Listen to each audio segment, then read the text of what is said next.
ಎಲ್ಲ ಗೃಹಲಕ್ಷ್ಮಿಯರಿಗೂ ನನ್ನ ನಮಸ್ಕಾರ. Welcome back to Kannada updates.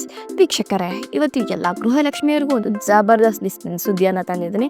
ಅದೇನಪ್ಪ ಸುದ್ದಿ ಅಂತ ಕೇಳೋದಾದರೆ, ಈ ಹಿಂದಿನ ವಿಡಿಯೋದಲ್ಲಿ ನಿಮಗೆಲ್ಲ ಈಗಾಗಲೇ ತಿಳಿದಿರೋ ಹಾಗೆ 21ನೇ ತಾರೀಕಿಂದ 25ನೇ ತಾರೀಕಿನ ಒಳಗೆ ಎಲ್ಲ ಗೃಹಲಕ್ಷ್ಮಿಯರಿಗೂ 20 ಮತ್ತು 21 ಹಾಗೂ 22ನೇ ಕಂತಿನ ಟೋಟಲ್ ಆಗಿ 6,000 ರೂಪಾಯಿ ರಿಲೀಸ್ ಆಗ್ತಾ ಇದೆ. ಬಟ್ ಈಗ ಆ ಸುದ್ದಿ ಬಗ್ಗೆ ಒಂದು ಹೊಸ ಅಪ್ಡೇಟನ್ನು ಕೇಳಿ ಬರ್ತಾ ಇದೆ. ಆ ಅಪ್ಡೇಟ್ ಬಗ್ಗೆ ನಿಮಗೆ ಕಂಪ್ಲೀಟಾಗಿ ತಿಳಿಸ್ಕೊಡ್ತೀನಿ. ಈ ವಿಡಿಯೋವನ್ನು ಕೊನೆವರೆಗೂ ನೋಡಿ. ಅದಕ್ಕೂ ಮುಂಚೆ ಯಾರೆಲ್ಲ ನಮ್ಮ ಚಾನಲನ್ನು ಸಬ್ಸ್ಕ್ರೈಬ್ ಆಗಿಲ್ವೋ ದಯವಿಟ್ಟು ನಮ್ಮ ಚಾನಲನ್ನು ಸಬ್ಸ್ಕ್ರೈಬ್ ಆಗಿ ಹಾಗೂ ಬೆಲ್ ಐಕನನ್ನು ಕ್ಲಿಕ್ ಮಾಡಿ. ಈ ವಿಡಿಯೋವನ್ನು ಪೂರ್ತಿ ನೋಡಿಲ್ಲ ಅಂದರೆ ಆ ಹೊಸ ಅಪ್ಡೇಟ್ ಏನು ಅಂತ ನಿಮಗೆ ಖಂಡಿತವಾಗ್ಲಿ ಅರ್ಥ ಆಗಲ್ಲ. ಸ್ಕಿಪ್ ಮಾಡಿ ನೋಡಬೇಡಿ. ಪೂರ್ತಿ ವಿಡಿಯೋವನ್ನು ಕಂಪ್ಲೀಟಾಗಿ ನೋಡಿ. ಈಗ ಮೇನ್ ವಿಚಾರಕ್ಕೆ ಬರೋಣ. ನಿನ್ನೆ ಅಷ್ಟೇ ತಿಳಿಸಿರೋ ಹಾಗೆ 21ನೇ ತಾರೀಕಿಂದ ಎಲ್ಲ ಗೃಹಲಕ್ಷ್ಮಿಯರ ಖಾತೆಗೆ 20, 21, 22 ಟೋಟಲ್ ಆಗಿ 6,000 ರೂಪಾಯಿ ಎಲ್ಲ ಗೃಹಲಕ್ಷ್ಮಿಯರ ಖಾತೆಗೆ ಬಿಡುಗಡೆ ಆಗ್ತದೆ ಅಂತ ಇಲ್ಲಿ ಖುದ್ದಾಗಿ ಮಹಿಳಾ ಮತ್ತು ಮಕ್ಕಳ ಇಲಾಖೆ ಸಚಿವರಾಗಿರುವ ಲಕ್ಷ್ಮೀ ಹೆಬ್ಬಾಳ್ಕರ್ ಅವರು ಹೇಳಿದರು. ಬಟ್ ಈಗ ಆಲ್ಮೋಸ್ಟ್ 70% ಜನರಿಗೆ ಈ 20, 21ನೇ ಕಂತಿನ ಹಣ ತಲುಪಿದೆ ಎಂಬ ಮಾಹಿತಿಯನ್ನು ಇಲ್ಲಿ CM ಸಿದ್ದರಾಮಯ್ಯರವರು ನೀಡಿದ್ದಾರೆ. ಹೌದು ವೀಕ್ಷಕರೇ, ಯಾರಿಗೆಲ್ಲ ಗೃಹಲಕ್ಷ್ಮಿ ಹಣ ಈಗಾಗಲೇ ತಲುಪಿದೆಯೋ ದಯವಿಟ್ಟು ಒಂದು ಕಮೆಂಟ್ ಹಾಕಿ. ಇದಕ್ಕೋಸ್ಕರ ವೆರಿಫೈಗೋಸ್ಕರ ಇದು ಸಹಾಯ ಆಗುತ್ತೆ. ಇನ್ನು ಯಾರಿಗೆಲ್ಲ ತಲುಪಿಲ್ವೋ ಆಯಾ ಜಿಲ್ಲೆಗಳಿಗೆ ಆದಷ್ಟು ಬೇಗ 25ನೇ ತಾರೀಕು ಅಷ್ಟರಲ್ಲಿ ಈ ಹಣವನ್ನು ರಿಲೀಸ್ ಮಾಡ್ತಾ ಇದ್ದಾರೆ. ಇದರಲ್ಲಿ ಯಾವುದೇ ರೀತಿಯ ಡೌಟ್ ಬೇಡ ಅಂತ ಇಲ್ಲಿ ಖುದ್ದಾಗಿ ಲಕ್ಷ್ಮೀ ಹೆಬ್ಬಾಳ್ಕರ್ ಅವರು ಮತ್ತು CM ಸಿದ್ದರಾಮಯ್ಯರವರು ಹಾಗೂ DK ಶಿವಕುಮಾರ್ ಅವರು ಹೇಳಿಕೆಯನ್ನು ನೀಡಿದ್ದಾರೆ.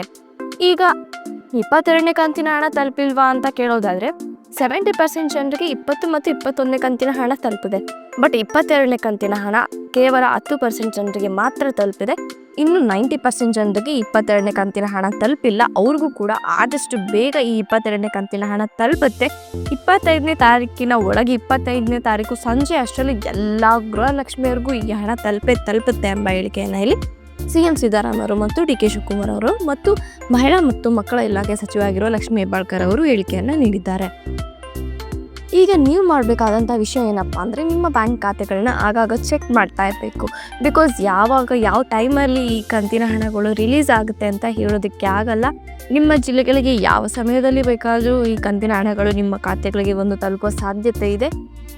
ನೀವು ಕೂಡ ನಿಮ್ಮ ಬ್ಯಾಂಕ್ ಖಾತೆಗಳನ್ನ ಚೆಕ್ ಮಾಡ್ತಾ ಇದ್ದರೆ ನಿಮಗೂ ಒಂದು ಕ್ಲಾರಿಟಿ ಸಿಗ್ತಾ ಇರುತ್ತೆ, ಬಂದಿದೆಯೋ ಬಂದಿಲ್ವೋ ಅಂತ. ಹಾಗೂ ಮುಖ್ಯವಾದ ವಿಷಯ ಏನಪ್ಪ ಅಂದರೆ, ಕೆಲವರಿಗೆ ಎಷ್ಟೇ ಹೇಳಿದ್ರೂ ಕೂಡ ಬ್ಯಾಂಕ್ ಖಾತೆಗಳಿಗೆ ಆಧಾರ್ ಕಾರ್ಡ್ನ ಲಿಂಕ್ ಮಾಡಿಲ್ಲ. ಹೌದು ವೀಕ್ಷಕರು, ಇದೊಂದು ದೊಡ್ಡ ಪ್ರಾಬ್ಲಮ್ ಆಗಿ ಕನ್ವರ್ಟ್ ಆಗ್ತಾ ಇದೆ.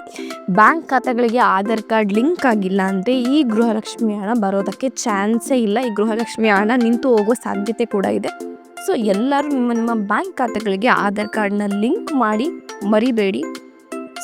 ಇದೇ ರೀತಿ ಗೃಹಲಕ್ಷ್ಮಿಯ ಲೇಟೆಸ್ಟ್ ಅಪ್ಡೇಟ್ಗಳಿಗಾಗಿ ನಮ್ಮ ಚಾನಲನ್ನು ಸಬ್ಸ್ಕ್ರೈಬ್ ಮಾಡಿ ಮತ್ತು ಬೆಲ್ ಐಕಾನನ್ನು ಕ್ಲಿಕ್ ಮಾಡಲು ಮರೆಯದಿರಿ. Have a nice day. Thank you.